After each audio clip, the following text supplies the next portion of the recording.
Bismillahirrahmanirrahim. Alhamdulillahi nahmaduhu wa nasta'inuhu wa nastaghfiruh wa natubu ilaihi wa na'udzu billahi min sururi anfusina min sayyiati a'malina. May yahdihillahu fala mudilla lahu wa may yudlil fala hadiyalah. Asyhadu an la ilaha illallah wahdahu la syarikalah wa asyhadu anna Muhammadan abduhu wa rasuluh. Sallallahu subhanahu wa ta'ala ayyamunna alaina bi'ilmin nafi' wa amalin salih wa yafaqina fid din wa aftalana futuhal arifin wa yarzuqna al-ikhlasa fil aqwali wal a'mali Allahumma amin. Qala mu'allif rahimahullah ta'ala, kita lanjutkan pembacaan kitab Tazkiyatun Nufus. Alhamdulillah kita sudah selesai membahas tentang ikhlas dan mutaba'ah kepada Rasul sallallahu alaihi wasallam. Ikhlas dan mutaba'ah kepada Rasul ini merupakan syarat diterimanya sebuah amalan. Dan kita masuki poin yang kedua. Poin yang kedua adalah fadlul ilmi wal ulama. Fadlul ilmi dan ulama. Ini keutamaan ilmu dan ulama. Ini para ulama. Kalau dalam kitab lain itu ta'lim ya. Judulnya ta'lim. Ala kulli hal ya, keutamaan ilmu ulama atau keutamaan majelis ilmu. Baik, qala mu'allif rahimahullah taala di dalam bab ini ya, bab yang kedua ini beliau membawakan dalil-dalil dari Al-Qur'an dan sunnah Nabi sallallahu alaihi wasallam dan juga perkataan para ulama salafus saleh terkait dengan keutamaan ilmu dan ulama. Jadi 3 poin yang disebutkan oleh penulis di sini. Dalil dari Al-Qur'an maupun dari sunnah dan perkataan ulama salafus saleh terkait dengan keutamaan ilmu dan ulama. Kata beliau, wal ilmu huwa ma qama alaihi ad-dalilu. Ilmu itu adalah segala sesuatu yang dibangun di atasnya adalah dalil. Ya, jadi ilmu itu adalah dalil. Segala sesuatu dibangun di atasnya dalil. Wa yaqsuduhu bihi ilm. Yang dimaksud dengan ilmu di sini adalah kitabullah wa sunnati rasulih sallallahu alaihi wasallam bi fahmi salafil ummah radhiyallahu anhum. Yang dimaksud dengan ilmu itu adalah kitabullah Al-Qur'anul Karim dan sunnah Nabi sallallahu alaihi wasallam dengan pemahaman salaful ummah. Semoga Allah meridhai mereka.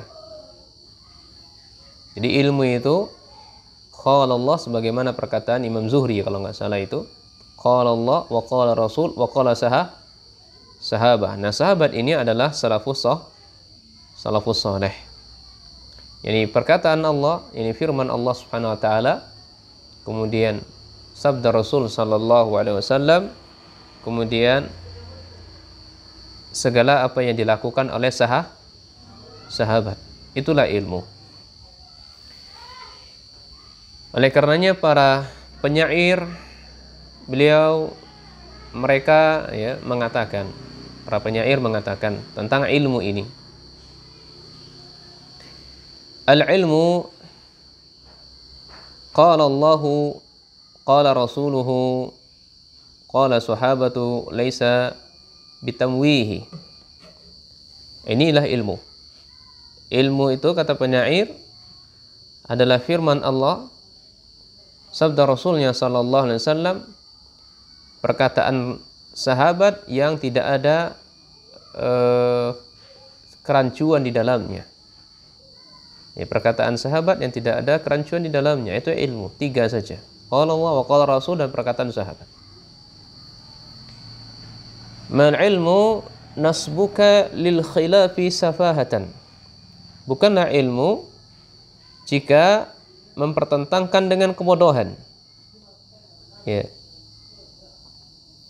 Bainar rasuli, antara rasulnya, wa bainal qawli faqihi, antara rasulnya dan antara perkataan ulama yang faqih.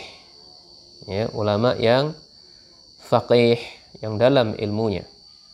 Jadi bukan dianggap ilmu jika mempertentangkan ya dengan kebodohan antara rasul dan antara perkataan sahabat atau perkataan ulama.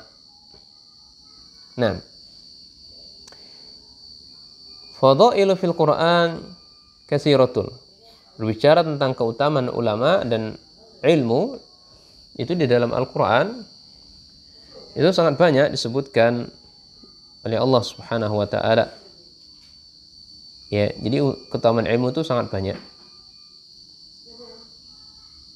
Nah, di sini saya membawakan dalil pertama, ini Quran surat Al-Mujadalah ayat 11.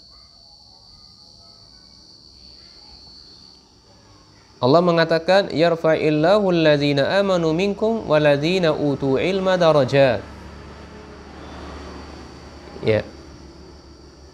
Allah Subhanahu wa taala mengangkat derajatnya orang-orang yang beriman di antara kalian. Ini yang pertama. Dan mengangkat derajatnya orang-orang yang diberikan ilmu. Ya. Jadi dua yang diangkat oleh Allah di sini. Orang yang beriman, seseorang itu tidak bisa beriman kecuali dia memiliki ilmu. Jadi orang yang beriman, iman disebutkan dulu, ini menunjukkan ilmu, ini menunjukkan iman. Tidak bisa seseorang beriman melainkan tanpa ilmu. Dan orang-orang yang berilmu beberapa derajat. Baik. Ini keutamaan yang pertama, ini diangkatnya derajat seorang yang berilmu. Para ulama itu mereka diangkat derajatnya ya di sisi Allah. Bukan hanya di dunia saja mereka diangkat, di akhirat pun mereka pun juga diangkat. Jadi mereka mendapatkan kedudukan yang sangat tinggi di sisi Allah, baik di dunia maupun di akhirat. Ya. Coba kalau kita lihat di dunia, para ulama yang mereka berilmu itu, di antara bentuk Allah mengangkat derajat mereka di dunia, mereka disegani. Perkataannya diikuti selama dalam hal ketaatan. Intinya mereka dihormati, disegani, dihargai, dan dimuliakan. Iya. Ulama kita yang saat ini lihat datang ke Indonesia seperti Syekh Ibrahim bin Amir Ar-Ruhaili, Syekh Abdul Razak, subhanallah, masya Allah ya.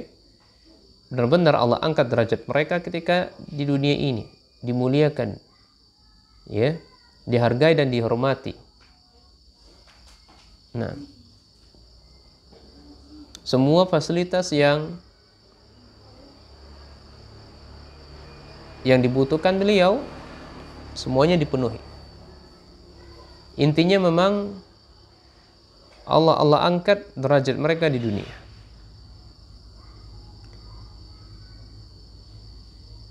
Ya. Ada sebuah kisah, akhwat. Kisah para ulama terdahulu, dan kisah ini tentu sangat banyak. Ini kisah tentang bagaimana para ulama atau orang yang berilmu, derajat mereka ini diangkat ketika di dunia. Misalnya apa yang dilakukan oleh Abdurrahman Al-Alqaus, ya. Abdurrahman Al-Alqaus. Di mana Abdurrahman ini, beliau ini cacat, akhwat. Beliau cacat. Ya.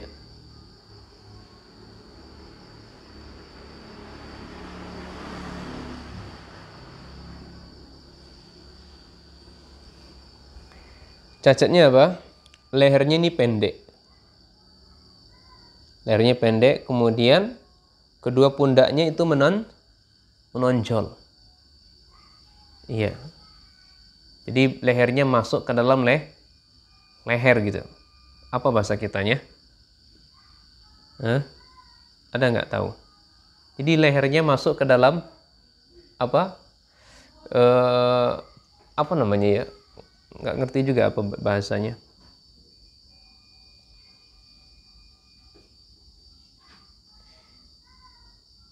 Namun kasih sayang dan perhatian dari seorang ibu, ya bagaimanapun seorang ibu, apapun keadaan anaknya, kasih sayangnya tak terhingga.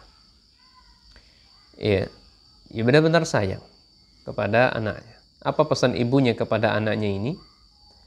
Ibunya mengatakan, "Ya bunayya, wahai anakku yang kusayangi, yang aku cintai. Ya. La takunu fi qaum, tidaklah engkau berada di sebuah kaum, ila kunta madhuka minha maskhura bihi, melainkan engkau pasti ditertawakan mereka, pasti direndahkan mereka, ya, pasti dilecehkan, dihinakan, dicemooh, diolok-olok. Maka fa'alaika bitalabil ilmi, wajib bagimu wahai anakku, engkau menuntut ilmu. Itu menuntut ilmu itu maksudnya, jadi kalimat menuntut ilmu itu akhwat, dia belajar kemudian dia amalkan. Itu maksudnya menuntut ilmu itu.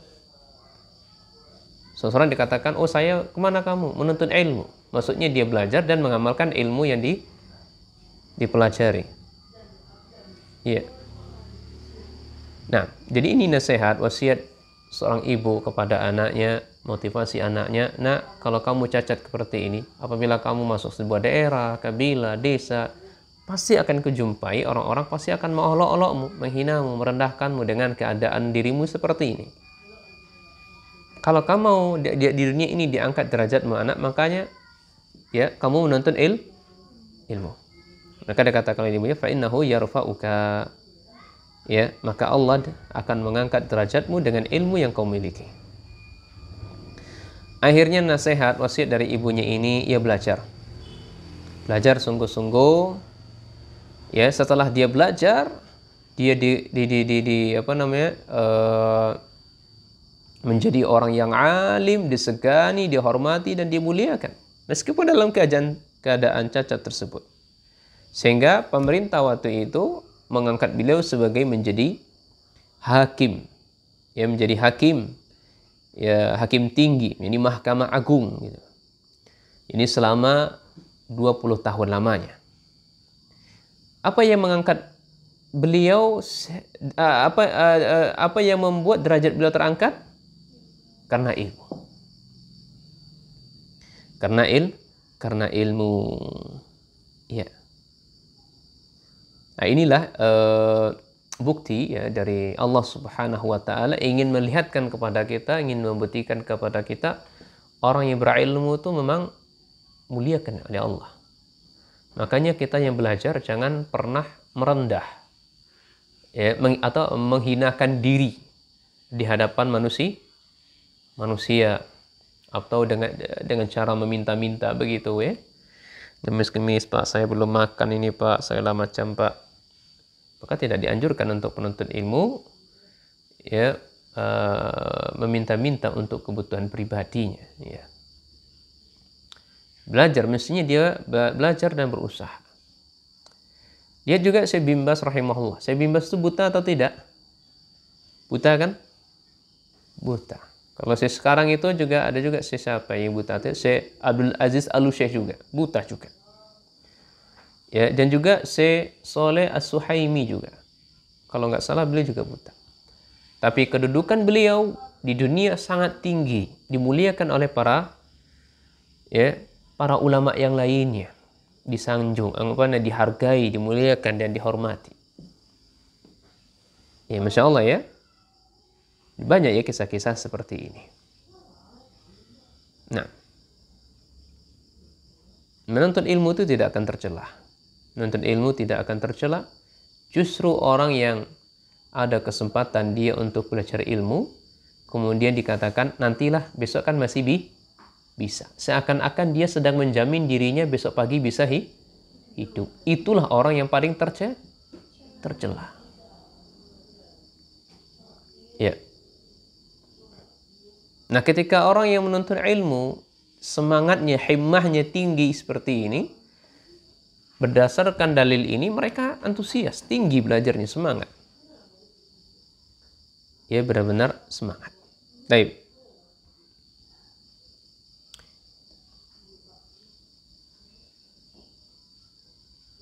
Kata Imam Al-Baghawi ketika menafsirkan ayat ini, ayat surat Mujadalah ini,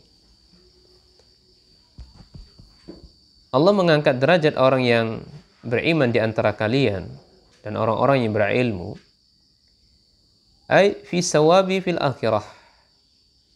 Ini pahala di akhirat. Jadi, kalau di akhirat kedudukannya tinggi, dia ditempatkan oleh Allah di tempat yang paling tertinggi, itu di surga. Itu keutamaannya, derajatnya diangkat oleh Allah, ditinggikan oleh Allah di akhirat. Wa fil karamati fid dunya, dan mendapatkan karamah di dunia. Masuk karamah di sini tadi adalah dihormati, dihargai dan dimuliakan.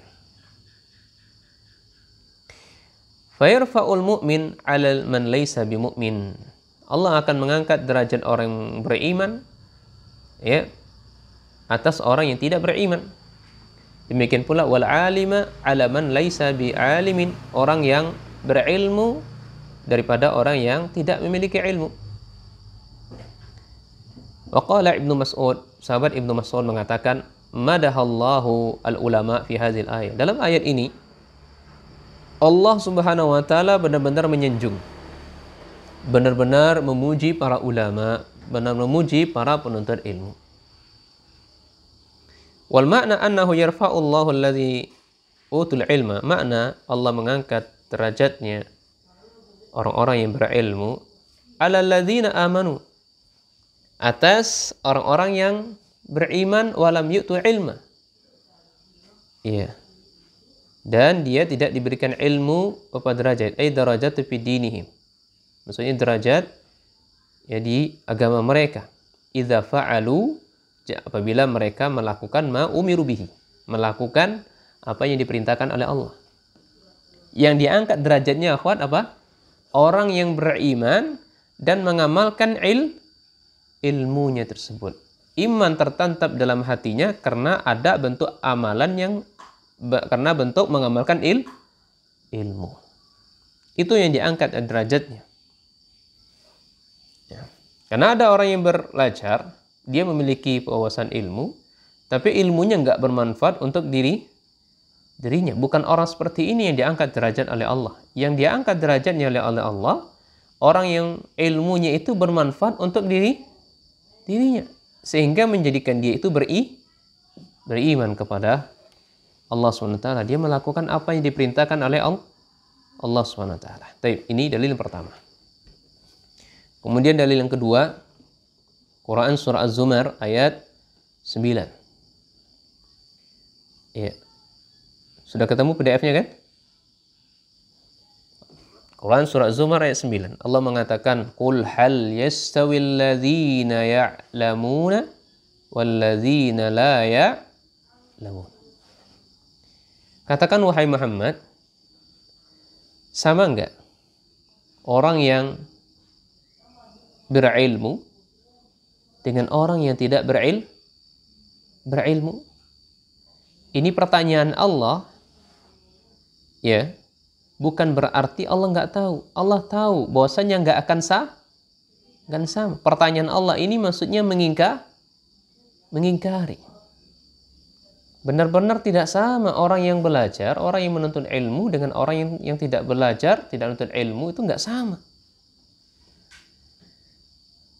Oleh karenanya Imam Sa'di rahimahullah ketika menafsirkan ayat ini beliau mengatakan la yastawi haula'i wa la haula. Mereka tuh nggak sama. Sebagaimana tidak samanya al-lailu wan nahar, tidak samanya malam dan siang. Wadiya'u wadzulam, terang dan gelap. Wal ma'u wan nar, enggak sama antara air dan nar. Dan nar apa artinya? Api. Enggak sama antara air dan api. Tidak akan selamanya sampai hari kiamat, tidak akan pernah sama antara malam dan siang, terang dan gelap, air dan api tidak akan bersama. Nah, baik. Kemudian dalil yang ketiga dibawakan di sini adalah hadis dari Rasul sallallahu alaihi wasallam. Wa amal akhbar, adapun dari hadis Nabi sallallahu kabar-kabar, fa qaulu Rasulullah sallallahu Rasulullah sallallahu bersabda, "Man yuridillahu bihi khairan yufaqihu fid din." Ya. Siapa yang Allah berikan kebaikan kepadanya, maka Allah akan fahamkan dia pada agamanya. Kalimat khairan di sini adalah bentuknya nakirah. Ya, bentuknya nakirah syarat.